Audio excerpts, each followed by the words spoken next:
Hello दोस्तों, welcome to विद्यालयता success की। आज हम आपके लिए लेकर आए हैं जियोग्राफी से अक्षांश और देशांतर रेखाओं के बारे में महत्वपूर्ण और रोचक जानकारी, और साथ ही करने वाले हैं प्रतियोगी परीक्षाओं में पूछे जाने वाले महत्वपूर्ण क्वेश्चन।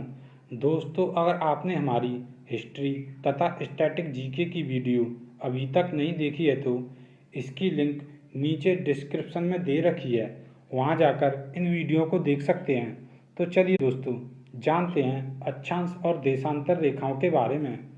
पृथ्वी का भौगोलिक अध्ययन हम एक नमूने के द्वारा करते हैं जिसे हम ग्लोब कहते हैं। इस ग्लोब पर हॉरिजॉन्टल एवं वर्टिकल दो काल्पनिक रेखाएं होती हैं जिन्हें हम अक्षांश और देशांतर रेखाएं कहते हैं। इन्हीं रेखाओं के द्वारा पृथ्वी पर किसी भी स्थान की स्थिति ज्ञात की जा सकती है। दोस्तों, जानते हैं अक्षांश रेखा के बारे में। पृथ्वी के बीच में जीरो अक्षांश पर एक काल्पनिक रेखा होती है जिसे हम भूमध्य रेखा या विषुवत रेखा कहते हैं। यह रेखा पृथ्वी को दो बराबर भागों में काटती है, उत्तरी ध्रुव और दक्षिणी ध्रुव। इस विषुवत रेखा के उत्तर और दक्षिण दिशा में एक एक डिग्री पर 180 अक्षांश रेखाएं होती हैं। 90 उत्तरी ध्रुव में तथा 90 दक्षिणी ध्रुव में, और एक हमारी विषुवत रेखा होती है। तो टोटल हमारी अक्षांश रेखाएं 181 होती हैं। दोस्तों, अगर एग्जाम में पूछा जाए कि हमारे अक्षांश रेखाओं की संख्या कितनी है और ऑप्शन में 180 तथा 81 दिया हो तो हमें 181 पर टिक करना है। अगर 181 नहीं दिया हो तब हमें 180 पर टिक करना है। दो अक्षांश एक दूसरे के समांतर होते हैं तथा इनके बीच की दूरी 111 किलोमीटर होती है। विषुवत रेखा से उत्तरी ध्रुव में 23.5 डिग्री पर एक कर्क रेखा होती है जो मैक्सिको, भारत, बांग्लादेश, चीन, म्यांमार आदि देशों से गुजरती है, तथा दक्षिणी ध्रुव में 23.5 डिग्री पर मकर रेखा होती है। वह चिली, अर्जेंटीना, ब्राज़ील, दक्षिण अफ्रीका, ऑस्ट्रेलिया आदि देशों से गुजरती है। और विषुवत रेखा हमारी कोलंबिया, ब्राज़ील, मालदीव और इंडोनेशिया देश से निकलती है। दोस्तों, केवल अफ्रीका महाद्वीप ऐसा है जो तीनों रेखाओं से गुजरता है। देशांतर रेखाओं के बारे में जानेंगे। उत्तरी ध्रुव और दक्षिणी ध्रुव को मिलाने वाली काल्पनिक रेखा देशांतर रेखा कहलाती है। ध्रुव से भूमध्य रेखा की ओर जाने पर दो देशांतरों के बीच की दूरी बढ़ती जाती है। दो देशांतर रेखाओं के बीच अधिकतम दूरी विषुवत रेखा पर होती है। ग्रीनविच वेधशाला से निकलने वाली रेखा को प्रधान मध्याह्न रेखा या 0 डिग्री देशांतर रेखा या फिर प्रमुख यामोत्तर रेखा कहते हैं। इस 0 डिग्री देशांतर रेखा से पूर्व और पश्चिम में 180 रेखाएं होती हैं। कुल मिलाकर 360 देशांतर रेखाएं होती हैं। 0 डिग्री देशांतर रेखा का उपयोग समय निर्धारण में किया जाता है तथा 180 देशांतर रेखा का उपयोग तिथि निर्धारण में किया जाता है। 0 डिग्री रेखा से पूर्व की ओर 1 डिग्री जाने पर 4 मिनट का समय लगता है या फिर 4 मिनट अधिक लगते हैं तथा पश्चिम की ओर 4 मिनट कम लगते हैं। दोस्तों, आगे की जानकारी हम क्वेश्चन के माध्यम से जानेंगे। चलिए दोस्तों, वह काल्पनिक रेखा जो पृथ्वी को दो भागों में बांटती है क्या कहलाती है? दोस्तों, जैसे कि मैंने बताया था, यह हो गया हमारा ग्लोब। ये उत्तरी ध्रुव तथा ये दक्षिणी ध्रुव, इन दोनों को बराबर भागों में काटने वाली रेखा भूमध्य रेखा कहलाती है।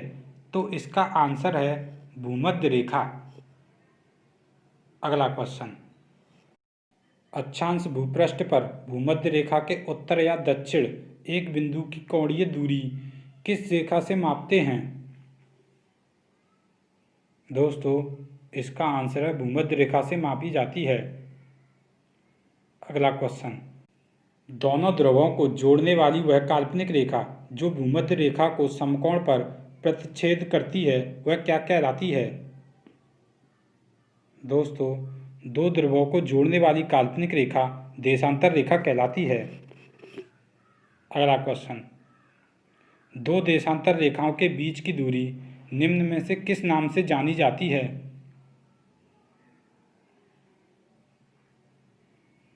दो देशांतरों के बीच की दूरी गोरे के नाम से जानी जाती है।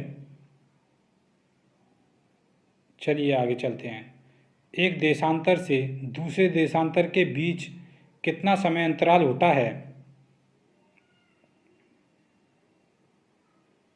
दोस्तों, जैसे कि मैंने बताया था, एक देशांतर से दूसरे देशांतर के बीच 4 मिनट का समय अंतराल होता है। या फिर हम इस तरह से निकाल सकते हैं, 24 घंटे में हमारी पृथ्वी 360 डिग्री घूम जाती है, तो 1 घंटे में 15 डिग्री घूम जाएगी तथा 1 डिग्री 4 मिनट में घूम जाती है। चलिए आगे चलते हैं। वह अक्षांश रेखा जिस पर दिन व रात की अवधि समान रहती है।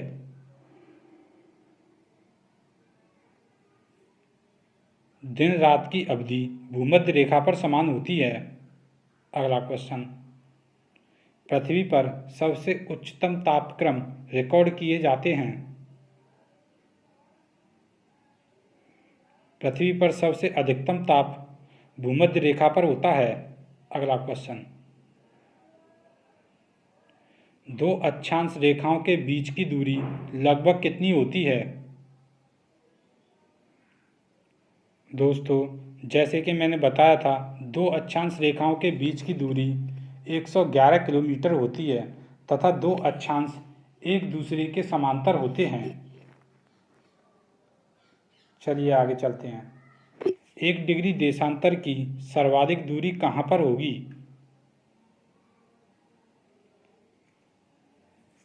दोस्तों, जैसे कि मैंने बताया था, यह हमारा ग्लोब है और ये ध्रुवों से ध्रुव तक मिलाने वाली रेखा देशांतर रेखा कहलाती है तथा जैसे जैसे हम विषुवत रेखा की ओर बढ़ते हैं तो देशांतर रेखाओं की दूरी बढ़ती जाती है, तो इनकी सबसे अधिकतम दूरी विषुवत रेखा पर होती है। तो दोस्तों, इसका आंसर है बी, विषुवत रेखा। नेक्स्ट, कुल अक्षांशों की कुल संख्या कितनी है? दोस्तों, जैसे कि मैंने बताया था, टोटल अक्षांश विषुवत रेखा को मिलाकर 181 होते हैं तथा विषुवत रेखा को हटाकर 180 होते हैं, तो इसमें इसका आंसर है 180। अगला क्वेश्चन, देशांतरों की कुल संख्या कितनी होती है? देशांतरों की कुल संख्या 360 होती है। 180 पूर्व में तथा 180 पश्चिम में होते हैं। नेक्स्ट, पृथ्वी के उत्तरी ध्रुव और दक्षिणी ध्रुव को मिलाने वाली रेखा क्या कहलाती है? दोस्तों, जैसे कि मैंने बताया था, पृथ्वी के उत्तरी ध्रुव और दक्षिणी ध्रुव को मिलाने वाली रेखा देशांतर रेखा कहलाती है। अगला क्वेश्चन, प्रधान मध्याह्न रेखा किस स्थान से होकर गुजरती है? प्रधान मध्याह्न रेखा ग्रीनविच रेखा से होकर गुजरती है। अगला क्वेश्चन, ग्रीनविच रेखा से क्या तात्पर्य है?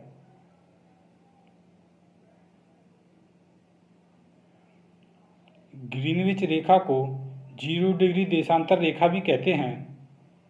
अगला क्वेश्चन, पृथ्वी 1 घंटे में कितनी देशांतर घूम लेती है?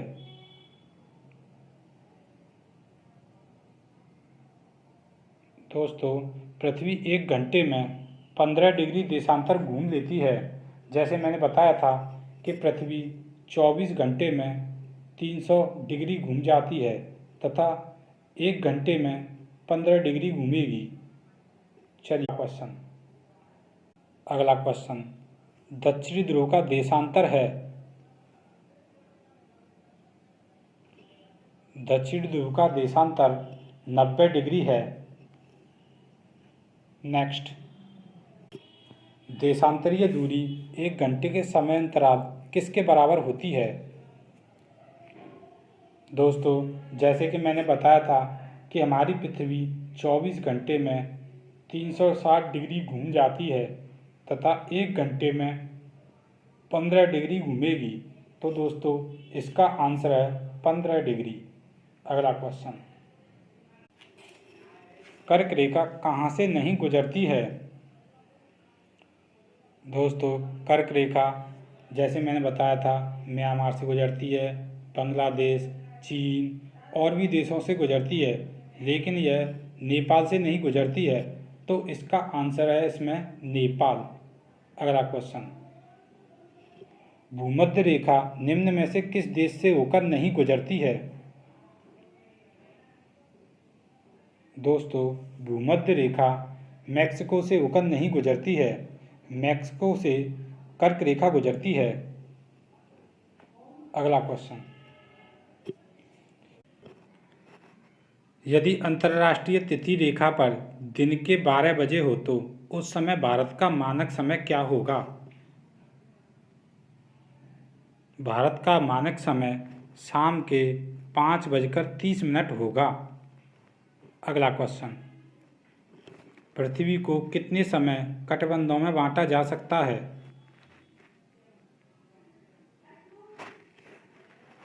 पृथ्वी को 24 कटबंधों में बांटा जा सकता है। अगला क्वेश्चन, पृथ्वी का प्रामाणिक समय किस स्थान से निश्चित किया गया है? पृथ्वी का प्रामाणिक समय इलाहाबाद से निश्चित किया गया है। चलिए आगे चलते हैं।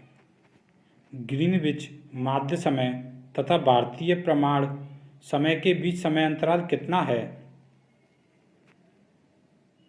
दोस्तों, इसका आंसर है 5 घंटे 30 मिनट। नेक्स्ट, ग्रीनविच किस देश में है? ग्रीनविच यूके में है। नेक्स्ट, एक देशांतर को पार करने में दो स्थानों के स्थानीय समय के बीच क्या अंतर होता है? दोस्तों, जैसे कि मैंने बताया था, दो स्थानों के स्थानीय समय 4 मिनट का समय होता है। दोस्तों, अगर आपको यह वीडियो पसंद आई हो तो इसे लाइक कीजिए, दोस्तों को शेयर कीजिए तथा सब्सक्राइब कीजिए। जय हिंद, जय भारत।